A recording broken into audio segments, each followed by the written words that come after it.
Ang tanong, mabibili pa ba ang relong Rolex kahit ito ay wala ng papel? At iyan po ang ating pag-aaralan sa video natin ito. Lamang ang may alam.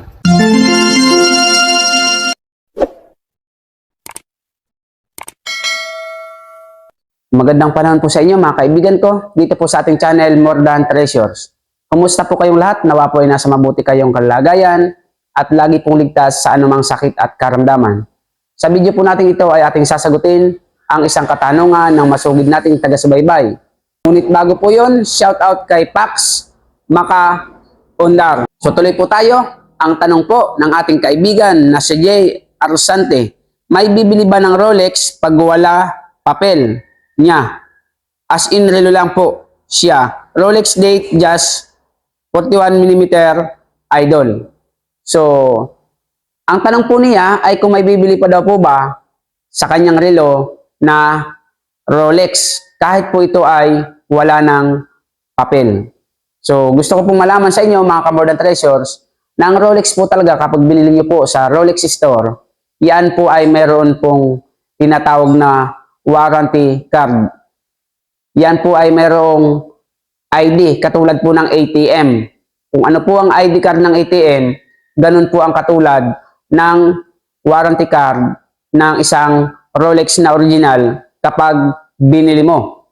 At gusto ko pong sabihin sa inyo mga ka-More Than Treasures na ang pagbili po ng Rolex sa pag-brand nyo sa mga Rolex store ay para ka din pong bumibili ng sasakyan. Kung ang sasakyan may ORCR, meron din po ang Rolex na relo. Hindi naman siya mismong ORCR. Kumbaga man ay katumbas lang. Katulad po niyan, kapag bumili ka po ng Rolex, meron po yung warranty card. At sa warranty card na yan, doon po nakalagay yung kanyang serial number. Kumbaga sa kotse, may plate number po yan. Nakalagay po yan doon sa kanyang OR. Ito namang Rolex, may serial number po ang relong Rolex. Lahat po ng original na relong Rolex ay meron pong serial number. Saan ba ito naka-indicate? Saan ba nakalagay? So kapag bumili ka po ng Rolex na original, dito po sa bracelet, dito po sa kabitan ng bracelet na yan, meron po diyang numero na nakaukit. May mga nakaukit po dyan. Yung iba, 5 number, 6 na number, 7 number, may mga nakaukit po dyan na numero. At yung numero pong yun, na nakaukit dito sa pinakang kabitan ng bracelet sa ulo ng relong Rolex, yun po ay nakasulat sa kanyang warranty card. Naka-indicate po yun doon sa kanyang card. Na para ka pong bumili ng kotse, ibig sabihin, kapag nawala po yung iyong Rolex na relo, ay pwede mo itong mahabol kung nakasisiguro ka na yung Rolex na inaakala mo ay sa iyo. Bakit? Kasi kapag nagharap po kayo sa husgado, kasi nga hinahabol mo, kukumpara po yan, i-compare po yan. Kung yung iyong warranty card ay nakatugma ang kanyang serial number na nakaukit sa Rolex. At kapag yan po ay nagtugma, ibig sabihin, sa iyo nga yang Rolex na yan, wala pong pwedeng umangkin yan sapagkat yan po, kung sa lupa, yan po ang pinakang titulo ng iyong relong Rolex. So, ang tanong po niya, kung halimbawang nawala yung papel ng Rolex, ito daw ba ay maibebenta pa? Opo, 100% yan po ay mabebenta pa kahit po wala na yaang warranty card o wala na po yaang papel. Basta sisiguraduhin mo lamang na ang iyong Rolex ay original. Dahil kahit walang papel po yan at yan po yung original, alam po yan ng mga buyer na mimili ng relong Rolex kung yan ay original. Kahit walang papel, yan po ay nabibili. Ngunit kung yan ay local, fake, kahit na po yan ay may papel, hindi po yan mabibili. Ano lamang po ba ang advantage kapag may papel ang Rolex o may warranty card? Ang advantage po niyan sa wala ay nakasisiguro po yung bibili sa iyo na safe ang kanyang pagbili sa Rolex mo. Bakit? Kasi may pinanghahawakan po siya. So kung yung Rolex ay sa'yo nakapangalan, magkakaroon lamang kayo ng deed of sale. Parang bilihan ng property o sasakyan. Deed of sale. At kapag yan po ay mayroong warranty card, mas mataas siyempre ang presyo sa walang warranty card. Kahit na po ako ang buyer, pag bibilhin ko po ay Rolex na may papel, mas mataas ang presyo ko sa walang papel. Kasi nga, may papel, kaya mas mataas po ang presyo ng may warranty card.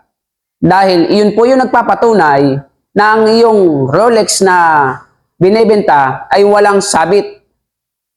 Ano po? Safety. Ibig sabihin talagang sayo. Ngayon, kung ibebenta mo naman na walang papel, mas mababa po sa mayroong warranty card.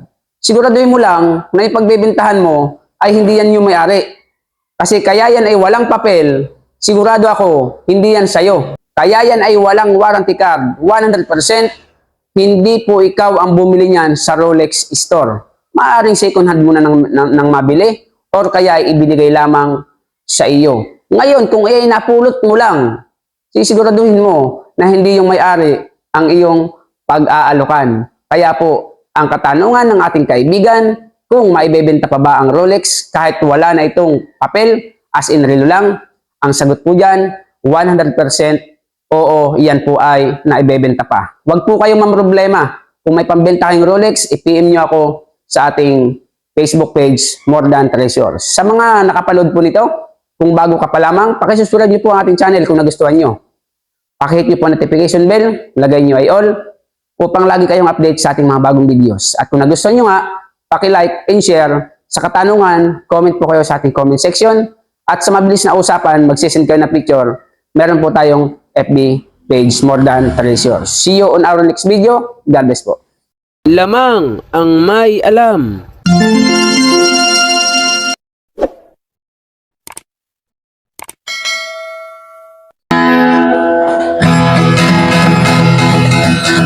Ginto pilak ang trabaho ko.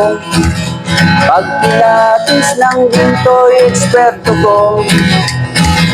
Kung sa mga kabisado ko, alam ko ang peke at totoo. Ako ay isang asayat ng ginto. Alam ko ang tunay at totoo.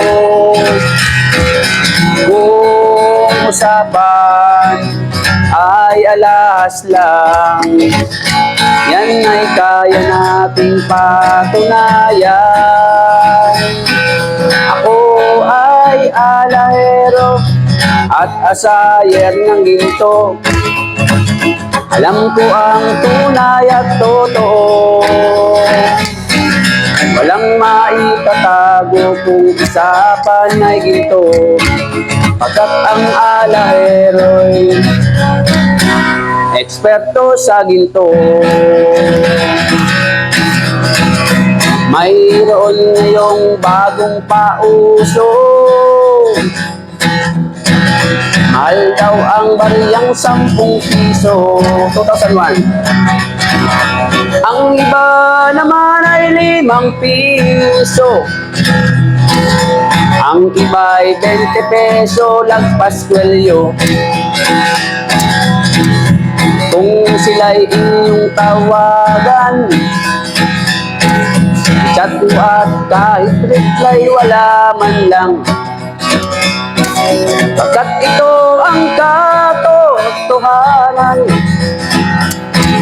sa usapang barya sila'y walang alam. Ginto pilak ang trabaho ko. Pagpilatis ng ginto'y eksperto ko.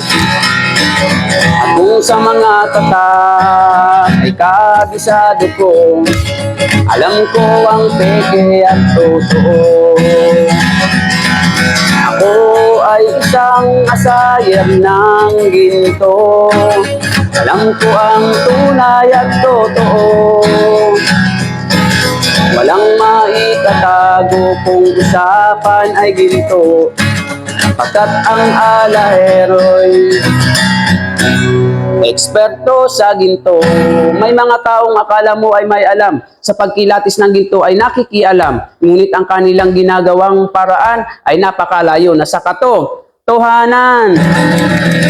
Ginto pilak ang trabaho ko. Pagpilatis ng ginto'y eksperto ko. Kung sa mga katak ay kabisado ko, Alam ko ang peke at totoo. Ako ay isang asayer ng ginto. Alam ko ang tunay at totoo. Kung usapan ay alahas lang, yan ay kaya nating patunayan. Ako ay alahero at asayer ng ginto. Alam ko ang tunay at totoo. Walang maitatago kung usapan ay ginto, pagkat ang alahero'y eksperto sa ginto. Ginto pilak ang trabaho ko, pagpilates lang ginto'y eksperto ko. Kung sa mga tatak ay kabisado ko, alam ko ang peke at totoo. Ako ay isang asayer ng ginto. Alam ko ang tunay at totoo. Walang maitatago kung usapan ay ginto, pagkat ang alahero'y eksperto sa ginto. Pagkat ang alahero'y eksperto sa ginto.